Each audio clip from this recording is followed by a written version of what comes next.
I recall the night I came to claim her, standing on the short lawn before her house, with my fist driven in my supple throat, bellowing her name with flowing passion, letting spongy chains go limp in my hands. There was some exchange of frolicsome words, where named mist has been heard scattered over, when voices grow outer for words unclear, with trivial speech, sadness in voices. Perhaps she drove past the shuttered houses. The damp lawns and purring window fans laughed, seeing precarious youth wet peace, lacking in intellectual substance, with speechless blood that pulsed through my dumb veins, setting rhythm that kept my eyes asleep. I sprung forward to embrace the future, unaware of risk and journey pitfalls, with tentative steps forward then backwards, like spiraling hopscotch onto the street, progressing scars that had begun to heal.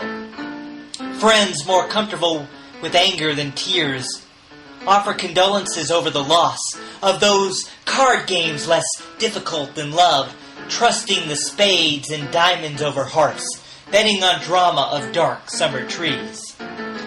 I think of us as naive in those days, crawling on knees at the edge of the bed, with vile nausea twisting me weak, while corkscrewing my limbs thick and sodden, from nights peering into the streets empty.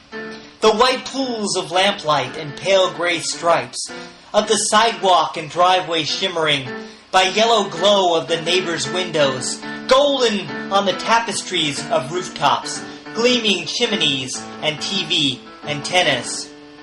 Hearing roads breathe like a locomotive, then smelling its summer dust on the streets. Feeling my pleasure at nothing exotic, yet between soft lamplight and the room light were dark places where dreamers threw back heads. I grinned at the stars, then howled with longing, with my blackened flash of uncertainty, for my weltered smile of stealthy chance, hearing sounds behind ordinary coughs or dishes in a sink full of water. The sound receded, low rolls and rumbled, something not imagined as it approached.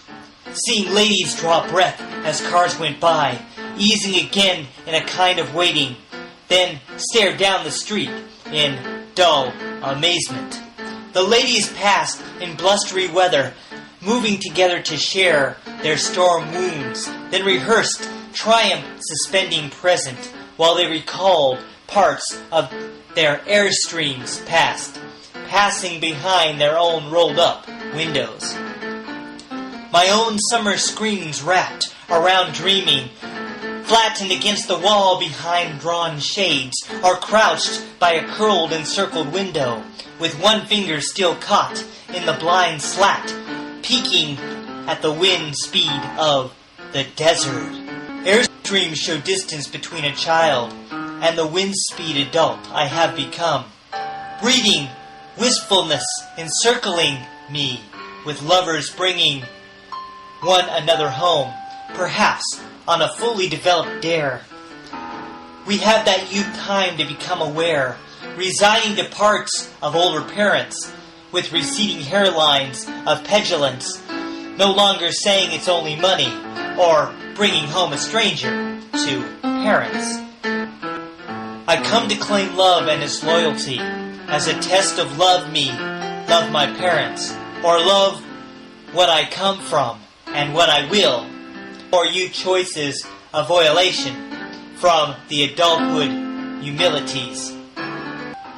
I am some of what I had been before, while lowering eyes with trained cheeks burning to what had brought her here on engines, knowing what had been done in her dark, once making her feel completely adult. I once seemed bent on revising that claim by confirmation of adolescence, no longer a treatment or cure for love, as if her youth smiling ministrations would win back her childhood by her claim. I gather in the middle of dead ends, saving dog dirt between odd and evil, showing its blank space in the neighborhood, on streets with broken curves and no sidewalks, with the tangled grass and tall yellow weeds. She and I are high fences beyond earth, where youth is dried out like the reservoir, not retaining that sense of forbidden, as we both completely lose our bearings, when what is logical comes to nothing. She strongly admitted for the first time that possible claim only leads to grief, growing forgotten, then wearing away, hearing her shoes echo its adulthood, where a pale swish of lawn sprinkles soak us.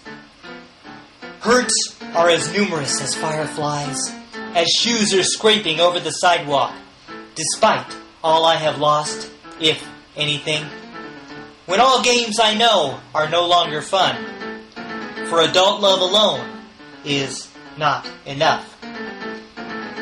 My claim has come to nothing by deserts, with blind longing stirring in its dirt roads, knowing emptiness will be claimed again, as I drive on the freeway past her youth, when my fashionable car picks up speed.